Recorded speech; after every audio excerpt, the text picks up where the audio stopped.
Episode 2, Honest as Hell, a Men and Metal podcast. I'm your host, Kip Brooks. And last week was kind of my villain origin story, or whatever you want to call it. And of course, more of that will spill out throughout this whole journey. We'll kind of write a timeline, I guess. And I wanted to actually go back in this. One of the conversations that comes up a lot when I'm around local guys or um, newer guys in the industry or go to Expo, Mobile Tech Expo or any of that. I run into route guys or new guys to the business or guys wanting to get in it. And they've got that idea that the hell trail life is this just amazing, glorious thing. And, you know, you watch for a report and you just hit the road and that's it. And of course, nowadays, everybody just thinks you post on social media and you'll get all this response. And I've never really gotten or even heard of a getting a good spot off a social media post. It really doesn't happen. If somebody's posting on social media needing help, a lot of times there's a reason for it. Not always. I've got to backtrack on that a little bit. There are some cases I've heard of that were decent deals, but just proceed with caution. Do your research before you work with somebody, and we'll kind of talk about that as well. Brokers and how to pick it. We'll get into that more, I'm sure, in a future episode conversation when I bring some other people in. But I'm a big fan of being your own broker, putting some risk in the game, promoting yourself. No matter what, you got to be your own business, be your own broker, be your own brand.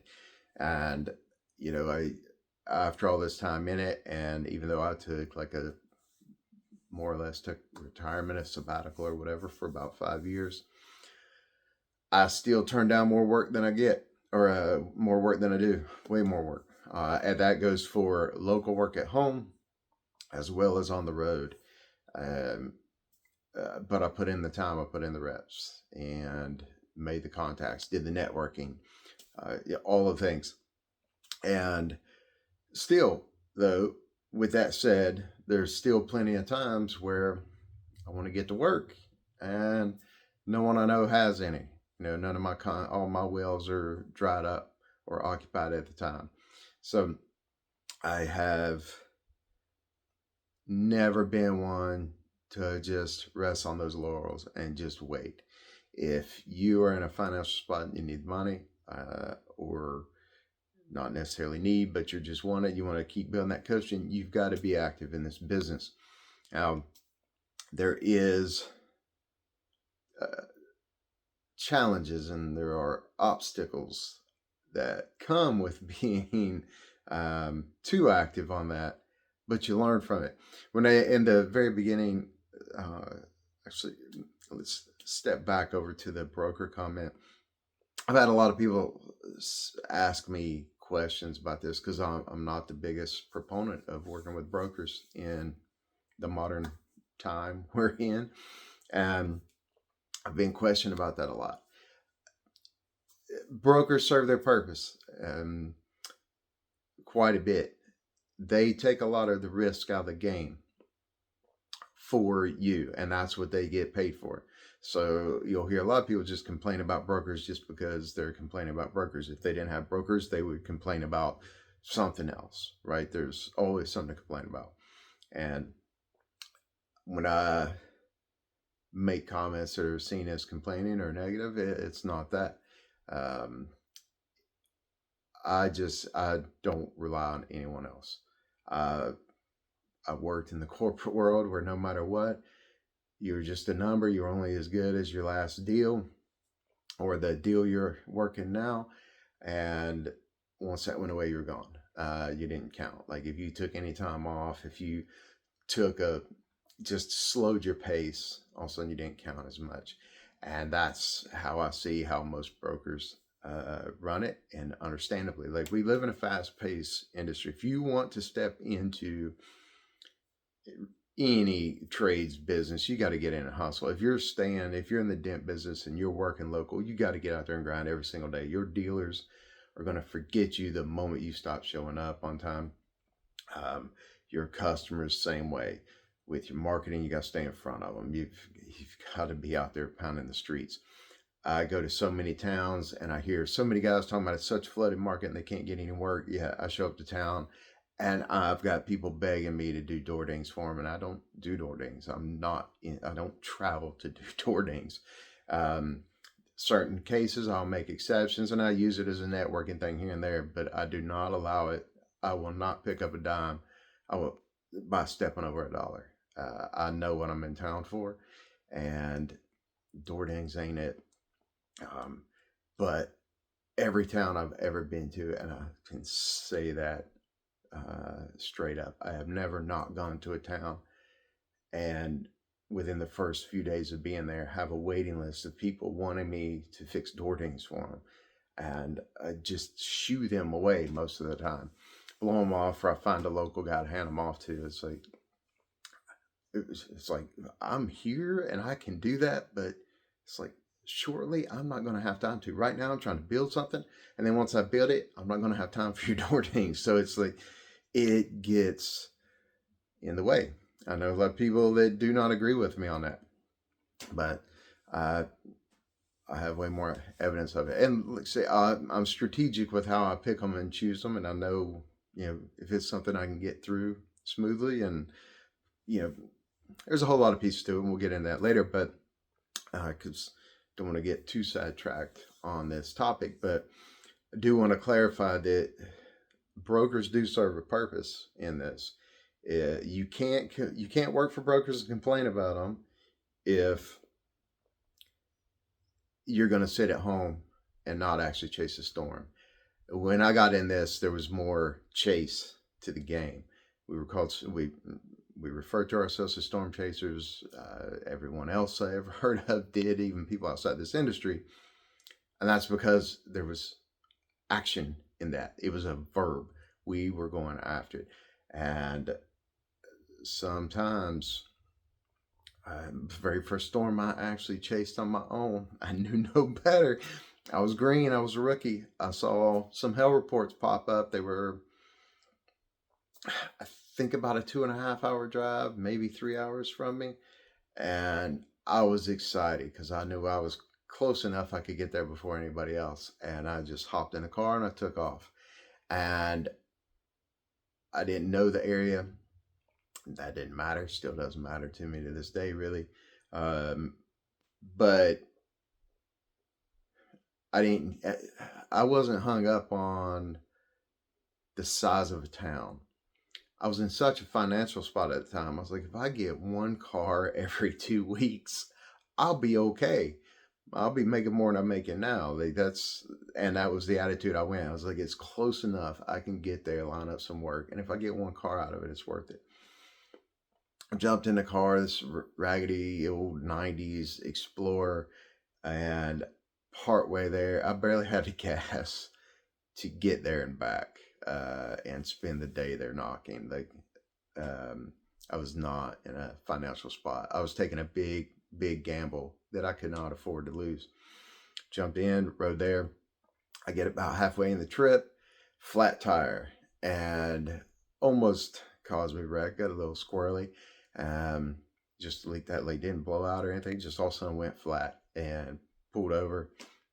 There was a nail through the sidewall, screw or whatever, and luckily I had a spare. So then I put that on this raggedy old Explorer and go on down the road. Finally get there. I'm checking out the whole town. I finally, and this is before really navigations were a thing. I'm out there with like MapQuest and a map. And MapQuest printed off a computer. I had a flip phone. And anyway, go scouting the town. Can't even find a house. It's out in the middle of nowhere. Finally, I find the road and the like intersection area that the reports were from.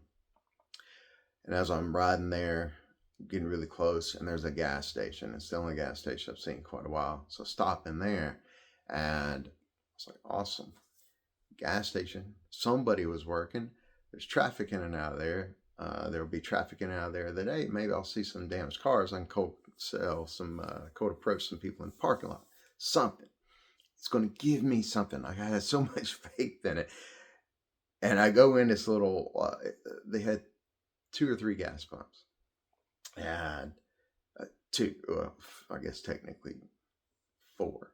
Um, and 2 extra pumps, 2 hoses on each one.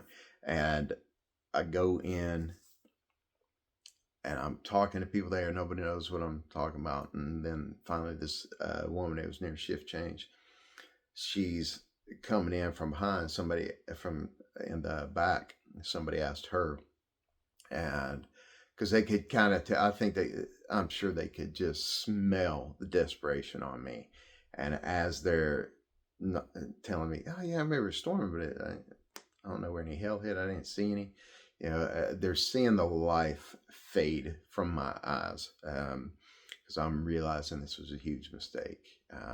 And mindset I was in at the time, I was thinking everything was a huge mistake about this business. That maybe my mom, my siblings, and maybe everybody I knew was right. Maybe I should go back and beg for my job back at a body shop. And so anyway, this one tells me, "Oh yeah, it's up the road, not quite a mile, something, blah blah."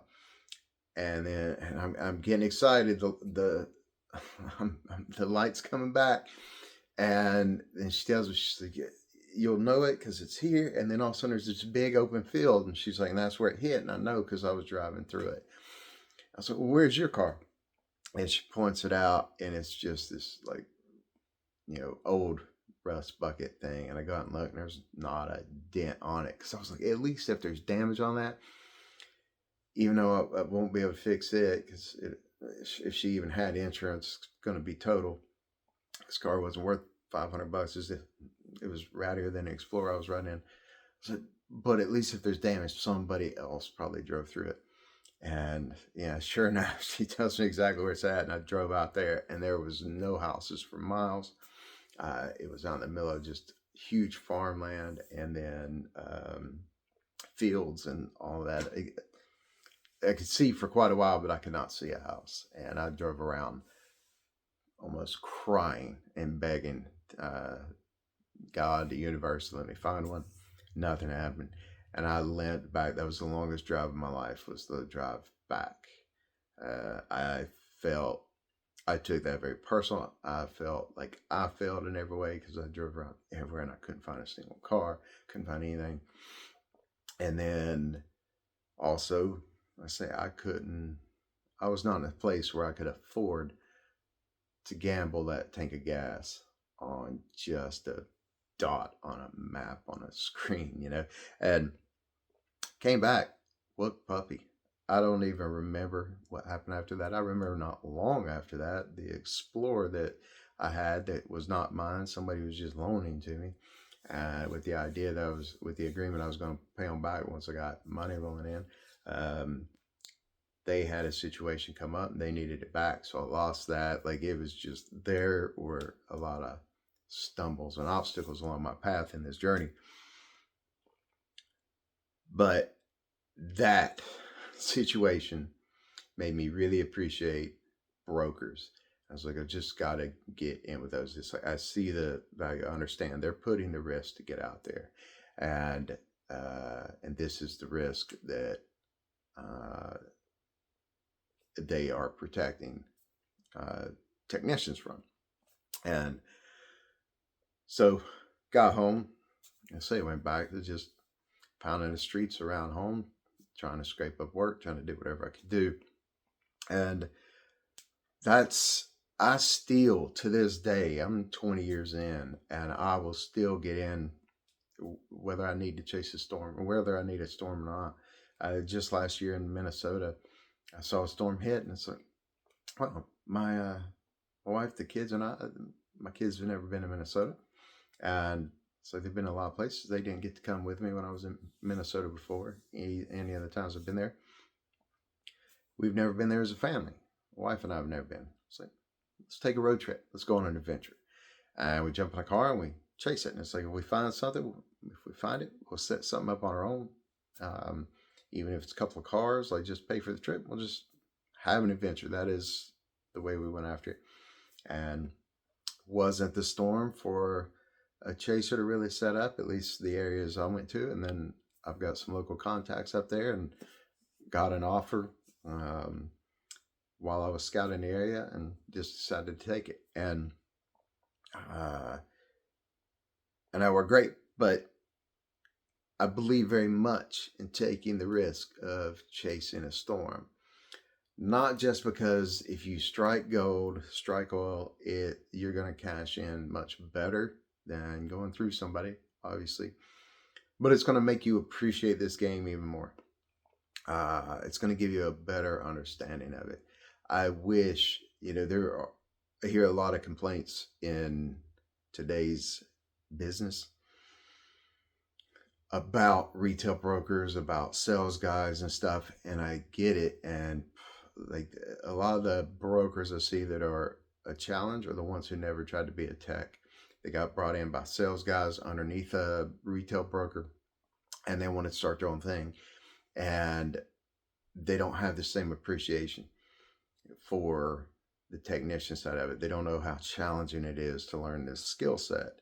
And then also, they don't really have a respect for storm. They didn't fully chase it on their own. They learned all the tricks and all the shortcuts to be able to find, and now they've got all the apps and different softwares and things out now that take that old school out of it. And I still chase it. When I chase one, I still chase it like the old school. I don't use any of the storm report apps, but I'm going for a different reason now. I go, let's say, I just want to have the adventure, and I know somewhere between here and wherever the storm report is, if I need work, I'll find it. And it's like if I got to drive around other places, or while I'm there, a storm's going to hit somewhere else. Like it's in a different mindset and different position than I was 20 years ago. Back then, it's like it's got to hit exactly here because I only have enough gas to get there and back. So if I miss, I might not even make it back, and if I do, I don't know what I'm going to do when I get home because there's no cushion left. Yeah. So you got to know where you're at financially, mentally, all of that. But if you're at all in a position where you can get in a car and go, I highly recommend that. If there is work there and you can't get it, that's the best way to get on a deal anyway. On the PDR College podcast, Shane Jacks, I remember that being when Keith Costantino and Shane were doing that. I remember years back hearing Shane really try to drill that in about, he's like, it's hard to say no to a technician standing in front of you with tools in hand if you've got work. He's like, I got my list of guys, but if some random guy pops up, he looking for work, that guy is showing me something. And there is gold in that. And I highly recommend it, especially if you can't afford it. Really, like put the risk in. Like there are ways to get on social media and things and find out, was there actual damage there? I say, when I did it, I don't even know if Facebook was a thing 20 years ago when I got in this. I guess MySpace probably was. I think Facebook came out a couple of years after this. So I don't know. But I wasn't in that world. I didn't know anything about it. And so there are shortcuts now. You can find out there's confirmed damage. Once you get that, just get in the car and go. If you need work, get there and go. If you want work, get there and go. Like just take some action. Take life by the horns, as they say. Like take responsibility for what you say you want. And you can't sit at home, ride the couch, and then complain about how the game's played. Like get in there, play the game. And if you're going to sit on the couch and wait for a phone call and then make your decision based off that phone call, don't bite the hand that feeds you. Don't complain about a broker or a local guy or whoever gave you the work if you weren't willing to go look for anything better and like put some skin in the game. So yeah, understand that. Like I say, it's a rite of passage, man. I believe very deeply in it. Most people don't do it. We live in a time where you don't have to. Learning skills of dance is hard enough. Of course, that's getting easier than it was when I got in it, and it was easier when I got in it than it was for the guys before me. But there is gold in that piece of doing the uncommon, going outside the box, doing the stuff you don't have to, taking the risk. It puts you in a different mindset. It opens your awareness up. You guys know I'm a big geek on how the mind works, human behavior and all that. It opens your awareness up. It fires off what's called your reticular activating system, your RAS. And it opens that up, fires that RAS system up to find and seek out opportunities. Are they all going to cash out, King? Are you always going to find a honey hole? No. In fact, I've almost never found a honey hole, but I've always done really well. And especially when I was in that energy, it's like I never landed going after it that way. I always landed in a spot that left me glad. Not only left me better than when I got there, but I left grateful that I came. The trouble deals I've been on, or some of the hardest ones I've been on, have been the ones that I waited for that phone call or, something like that. Not always. I've been on a lot of really great deals that were just because of a phone call. Deals that I wasn't even looking for. And it's like, if it wouldn't have been Billy, I wouldn't even be going to work right now. But Billy's my boy, so I got to go look out for him and love to work around it, that type of stuff. So, yeah, if you need it, go get it.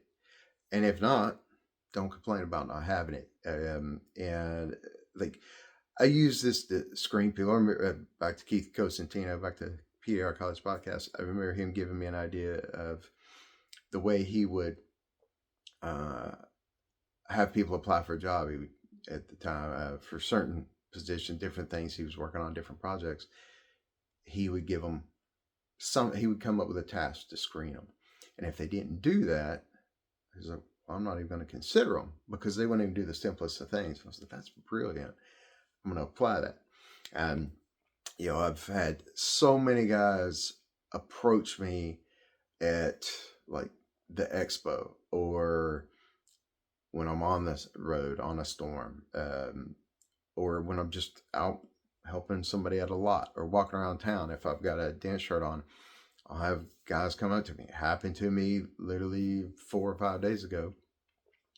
Someone came up. It's like, hey man, I'm a new tech, a couple of years in. I can fix the average stuff, but I'm eager. I want to learn. I want to get better, and I'm looking for guys to run with. Just give me a shot. So man, that's awesome. And I was less than 10 feet from my truck, and it's like, I've got cards in there. We've got our phones in our hand. But instead, I gave him a different task. So, hey, look me up on this platform and reach out to me. I never heard from him. And he actually pulled his phone out, acted like he was doing it right then. He's like, yeah, do it right there. What's your name? How you spell it? Told him. He was just playing around. I don't know what he was doing, but he never actually reached out to me.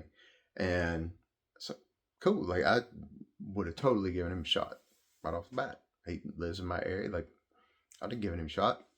And no reason not to. And I remember what it's like to be that level. Like, I'll give anybody a shot. Heck, I always had the rule at my peak when I was at my fastest. I always had the rule: I'll tag a car with anybody once, and I don't care if I'm 100 times faster than you. If they were putting in effort, I'm there, man. I got you back, and it's like I don't Don't worry about the rest. Like, I just want to see that you're aiming to put in effort. You're trying. And it's like, because I don't know what you got going on. I don't know, if you're just recovering from something, you're hurt, or you're just, got health issues that keeps you like, whatever. It's like, but the things you have control over, how are you managing those? It's like, I'm looking for the X factor, so to speak. It's like, as long as you show me that, man, I'll do anything I can to help you out, even when I'm not in a position to take you on like that. It's like, that's always kind of been my philosophy, because I know what it's like to not have that. And so, yeah, task this guy with something, then reach out to me. Just no skin off my back. Like, know plenty of guys that'll want to work, and I'm sure he has other things, other contacts. But the way I see it, it's like, if you can't follow through with that small of a task, things that are easy not to do, if things that are easy to do are equally easy not to do. And so if you choose the not to do it, especially when it was easy to do, well, I know I can't count on you when it's not easy to do. And something else that was shown to me in that conversation, it's like, he was obvious with his phone and made it look like he was doing what I was telling him. And if he would have, that would have been more impressive, because, oh yeah, he takes action now. In the easiest time to do it, while I'm right there with him. When it said he pretends, so it's like, it's as much work to pretend and then not do it, or be like, oh, okay, there he is. Because, like, he pulled me up. He didn't have to do it. I saw him pull me up. He verified. It's like, all I had to do is like send a friend request, send a message right there or something. And I was like, shoot me a message on that, and we'll exchange numbers, and we'll get together. And, I was going to meet up with him. My plan was meet up with him yesterday, actually, if he did it, and make a strategy for this year, how I can help him out, or either put him on something that I'm on, or, pass his name on. But now I won't, with myself or someone else, because I don't trust that he'll keep my reputation where it's at. I only recommend other guys who I feel strongly in, and that's done me very well. I've gotten work from people I didn't know because I recommended somebody else, and then they were like, "Man, that dude worked out for me so great." So if you ever need a spot, you give me a call. It's like, because you're running with people like that. If you're recommending people like this one, then I assume you're good too. So watch how you carry yourself. If you complain about not having work, or you're just in a spot where you're not having work, what kind of actions are you taking? What control of the situation are you taking? Talk about the economy, the competition, all that. I laugh when guys tell me, "Oh, it's a flooded market here." I laugh at it. Like, I do nothing to get door to work where I'm at. I go out of my way to turn it down. I got sucked into doing one yesterday because it's a customer that's been such a good customer of mine. Like, I almost consider him a friend. Like, we have, there are certain topics and hobbies we have in common that we have some real good conversations on. And took something that I didn't have a good feeling about, and got wrapped into wasting a lot of time on trying to fix something for him. But anyway, he tells so many people about me, and I try to, I'm like, don't. He's like, I'm trying to help your business. I'm like, but it's hard for people to understand. It's like, not what I want. And that's not actually helping. It gets in my way a little bit. But anyway, yeah, I haven't actively tried to build in certain areas in literally years, and I still get work. They could just, my wife's like, I don't even mention you anymore. She's like, because everybody needs something, and you don't have the time to do it. And that's here, or when we go on the road. Like, she used to come on, she still comes on storms with me. Not the whole time, but she used to, if I was on a deal, she was on the deal too.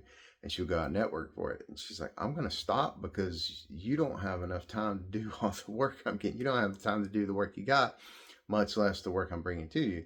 And so she would step into just handling other things for me.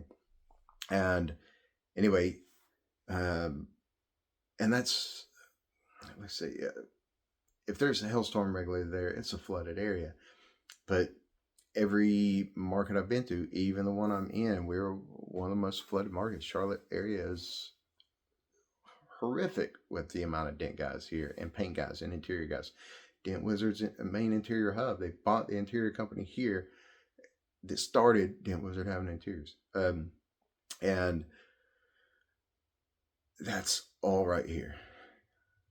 CarMax, drive time. We have so many hubs here that attract competition. Yet go around all day long. There's retail customers everywhere, and you can get them. It's just how do you approach it? Like there's something you're missing, and part of the challenge, a big part of the challenge that I see with guys in this is they're trying to do what everybody else is doing, but they don't want to talk to everyone else. They don't want to share their own stuff. We're way too closed off. We're scared to talk to each other. Me sharing something with you doesn't take a thing away from me, and it actually reminds me a lot of times of things I've done that work that I'm not doing anymore, or not doing the same way or whatever. And there's always a grind to it. There's always a sacrifice to get to success, but a lot of the sacrifice is actually the stories we're telling ourselves. And there's some kind of secondary gain to it. The sad thing about the way humans are designed is we actually get a dopamine hit by sharing our problems, by sharing that story, our excuse, our story, our reason, whatever it is, the statistics of why we can't succeed in the business we're in the area we're in, whatever.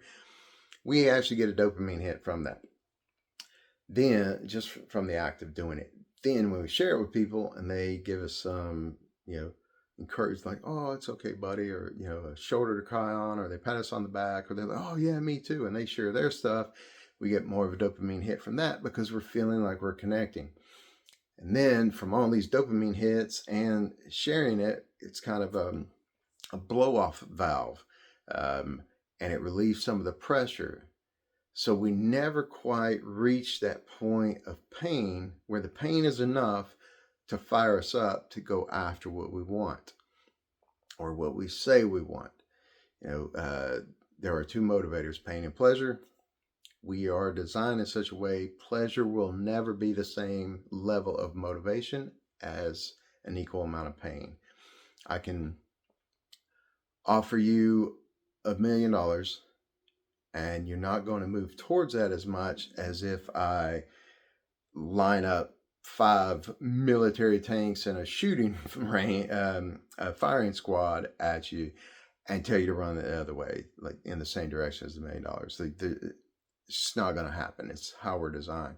And when we share things and we complain and we do all this and we just get hung up in that dopamine effect and that blowing off steam part of venting, and we let it be a release instead of an accountability or a calling forward of ourselves, a summoning of our inner power, whatever you want to call it, however woo-woo or ridiculous you want to get with it. By us doing that and not allowing it to charge us up, to make us run towards what we want and away from what we don't want, we're causing a lot of damage and a heartache to ourselves, to our family, to our business, to our community, like keep going. So yeah, move towards what you want the best you can, but be honest with yourself about why you don't have it. If you're not where you want to be, like get really honest. There is always someone, no matter what the market is, no matter what the industry is, no matter what the season is, whatever, there's always someone when everyone else has shown and proven, and there's all these case studies that show that you can't be successful in this town, this area, this time of year, this day of the week, whatever it is. there's always someone who steps in, steps off to the side, and then catapults forward, and they crush it. And then everybody's like, "Oh, they're so lucky." It's like, no, they actually just stopped listening to everybody else and went in and kept doing the work, kept getting the reps in. Um, Alex Hermosi, I'm a fan of a lot of his stuff, but not all of his stuff. Like he comes from he's always moving away from the pain part and just very dark energy and just going to do it to prove how tough he is and all this stuff. But he is brilliant. Um, and he knows business and marketing possibly better than anyone else. But definitely no one's going to embarrass him uh, on their knowledge versus his. But uh, I love him for business advice, not necessarily other areas. But um, there are the areas where he's successful at. He knows exactly what he's doing. He does it better than anybody. And one of the things he says is like, just do such a volume of work that it would be unreasonable for you not to have what you want and to not be successful. And that's all it is. If you take the steps, if you put in the reps, you'll build the muscle, you'll build the bank account, you'll build your relationship, you'll do all of that. Um, People say, "Oh, I've tried everything," and it's like, well, no, you haven't, and I can guarantee that every time anyone can, because if you had done everything, you would have found something that worked and you would have the results. Most people try one, possibly two things, and then kind of give up and say they tried everything. And more than that, actually, never even try anything. They just think about it.